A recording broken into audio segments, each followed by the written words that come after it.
Assalamu alaikum class. This is our online 6th lecture of applied physics, and in this lecture learn about we will learn about three different chapters. You can say the topics of three different chapters.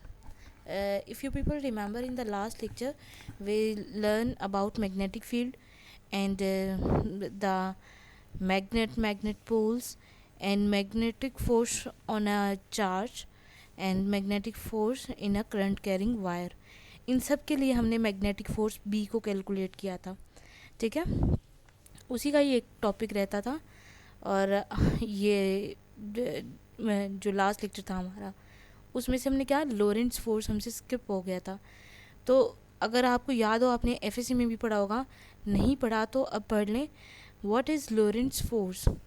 अगर आपको याद हो कि जब हम S1 के syllabus में हमने इलेक्ट्रिक फोर्स पढ़ा था, तो F इज़िकल टू क्यू या E equal to F over q, उसमें क्या होता था कि इलेक्ट्रिक फील्ड की प्रेजेंस में कोई चार्ज मूव करता है तो उस पर कितनी कौन सी फोर्स लगती है और कितनी फोर्स लगती है. ठीक है, मतलब कि अगर कोई चार्ज स्टैटिक कंडीशन में पड़ा है, उसकी सराउंडिंग में इलेक्ट्रिक फील्ड तो है ही है. ऐसे ही हम कहते थे ना, अगर चार्ज स्टैटिक कंडीशन में है तो उसकी सराउंडिंग में इलेक्ट्रिक फील्ड है. अगर वही चार्ज मूव करता है तो उसकी सराउंडिंग में मैग्नेटिक फील्ड भी होती है. ठीक है, इलेक्ट्रॉन्स अगर मूव करते हैं, करंट पास हो रहा है, हमने लास्ट लेक्चर में भी देखा था, तो उसकी सराउंडिंग में मैग्नेटिक फील्ड प्रोड्यूस होती है. ठीक है, अब क्या है कि लॉरेंट्स फोर्स एक्चुअली क्या है? लॉरेंट्स फोर्स है कि अगर कोई चार्ज है और वो in the presence of magnetic field है. ठीक है, अब क्या है, चार्ज है, मैग्नेटिक फील्ड में पड़ा है, वो चार्ज मूव करेगा. अगर वो चार्ज मैग्नेटिक फील्ड में है, उस पर इलेक्ट्रिक फोर्स तो है ही है. ठीक है, फिर वो चार्ज जब मूव करेगा तो उस पर मैग्नेटिक फोर्स भी इफेक्ट करेगी, because there is magnetic field also. ठीक है, तो लॉरेंट्स फोर्स क्या है? The Lorentz force is the combination of electric and magnetic force. आपने ये हमेशा याद रखना है कि लॉरेंट्स फोर्स में आपके इलेक्ट्रिक और मैग्नेटिक फोर्स दोनों होती हैं. ठीक है, तो जो टोटल कंबाइंड इफेक्ट होता है इलेक्ट्रिक फोर्स और मैग्नेटिक फोर्स का, that force is Lorentz force. Okay, so the Lorentz force is the combination of electric and magnetic force on a point charge due to electromagnetic field. ठीक है, electromagnetic field मतलब जो हमारे पास magnetic field होगी जिसकी presence में, अब देखें, क्यू ई मीन्स चार्ज था हमारे पास, उसके सराउंडिंग में इलेक्ट्रिक फील्ड है. ओके, प्लस चार्ज था. ठीक है, in the presence of magnetic field, magnetic field की प्रेजेंस में वो चार्ज मूव करता है विद वेलोसिटी v, तो उसकी फोर्स होती है q v B sine theta, जो हमने लास्ट लेक्चर में एक्सप्रेशन डराइव भी किया था, F equal to q v B sine theta या F equal to q into v cross B. This is only for magnetic force and this was for electric force. So this is the combined effect of electric and magnetic force, which is the Lorentz force. So आप अब इस Lorentz force को भूलेंगे नहीं कि the only force in which we have electric effect as well as magnetic effect. Okay, a particle of charge q moving with a velocity v in an electric field E and a magnetic field B experiences a force of this value. ठीक है students, तो ये last lecture जो था उसी में ही actually होना चाहिए था, हमसे स्किप हो गया था तो हमने अभी किया है. So this is about Lorentz force. Okay, in the next lecture or sorry in the next chapter we have to learn about Amperes Law. Okay, अगर आप देखें एम्पियर्स लॉ अभी आपको पहले से आता है, फेराडेज लॉ भी आता है, लेंजेस लॉ भी आता है. ये क्या है, एक किस्म की रिवीजन है और actually this is applied physics. हम इन लॉज को, इन चीज़ों को अप्लाई करते हैं. ठीक है, हम इनकी एप्लीकेशंस एक्चुअली देख रहे होते हैं. So what is Ampere's law? Actually Ampere's law है क्या करता है? This is a useful law, okay, that relates the net magnetic field along a closed loop to the electric current passing through the loop. ठीक है, the only law which relates magnetic field with the current in a loop is Amperes law.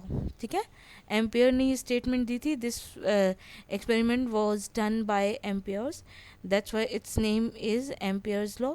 So this is the only law that relates magnetic field, net magnetic field along a closed loop to the electric current passing through the loop.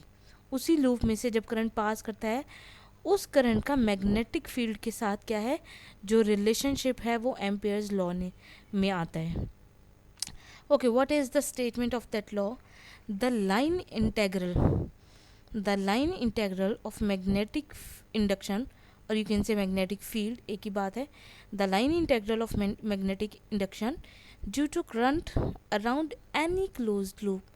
ठीक है, देखिए हमने पहले भी बताया है, it must be a closed loop. Open loop के लिए एम्पेयर्स लॉ एप्लीकेबल नहीं है. ठीक है, this is only for closed loop. So the line integral of magnetic induction due to current around any closed loop is mu naught times the current enclosed. उसी loop में जो current है हमारा, current enclose in that loop. किस loop में? जिसमें से जिसके लिए हम मैग्नेटिक फील्ड देख रहे हैं. So the line integral of magnetic induction due to current around any close loop is mu naught times the current enclosed.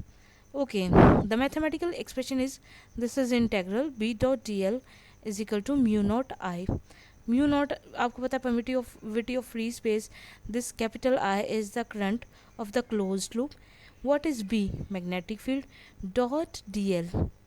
Actually ये है क्या, बी डॉट डी एल. अगर इसके नेक्स्ट मैं आपको एक होम टास्क दूंगी, जब आप वो करेंगे तो आपको पता चल जाएगा. Actually there is a closed loop. ठीक है, that might be in regular shape और इन इरेगुलर शेप. आपको करना क्या है, उस क्लोज्ड लूप का, या जो भी है सर्किट है, जो भी लूप है, आप क्या करेंगे, उसको छोटे छोटे पार्ट्स में डिवाइड करेंगे. क्लोज्ड लूप है ना, ठीक है, तो आप जब उसको छोटे छोटे पार्ट्स में डिवाइड करेंगे, उनकी लेंथ होगी D L.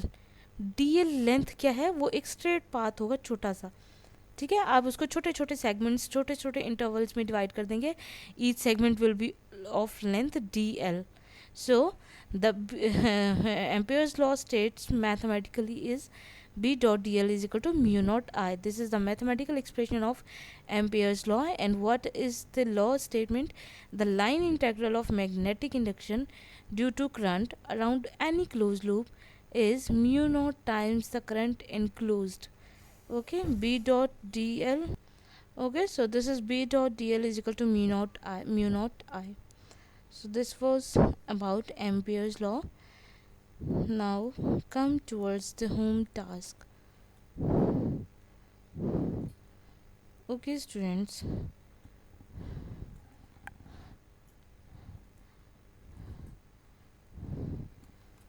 this is your home task. Apply Ampere's law on long straight wire and derive the expression.